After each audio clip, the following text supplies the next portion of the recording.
Volvo Cars launches EVA to ensure car safety for all genders. Volvo Cars found that women are more likely to be injured in a car crash as male crash test dummies are used as the standard by the industry, hoping to make cars safer for everyone and not just the average male.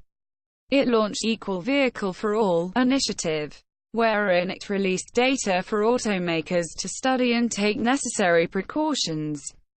Volvo's Care Key to let users set a limit on car speed. Swedish luxury automaker Volvo announced vehicles starting 2021 will come with a Care Key that lets users set speed limits on vehicles when powered on with it.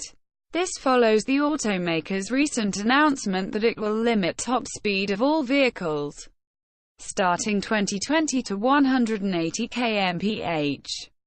Volvo had also announced a camera monitoring system to detect drunk or distracted driving. Jaguar wins case against Chinese firm selling copycat of EVA. Tata Motors Jaguar Land Rover has won a landmark case against China's Jiangling Motors, which was selling a copycat of its Range Rover Evoque model. A court ruled that all sales and production of Jiangling's Land Wind must stop immediately and Jaguar Land Rover be paid compensation. It said that Land Wind had 5 specific features that were directly copied from Evoque. Amazon veteran becomes first externally hired Ford CFO in 70 years. American multinational automaker Ford has named 20-year Amazon veteran Tim Stone as its next chief financial officer.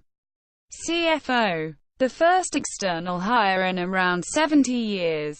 Ford's present CFO Bob Shanks will retire at the end of 2019 after having served for around 42 years. Stone had served various roles at Amazon before joining Snap as CFO in May 2018.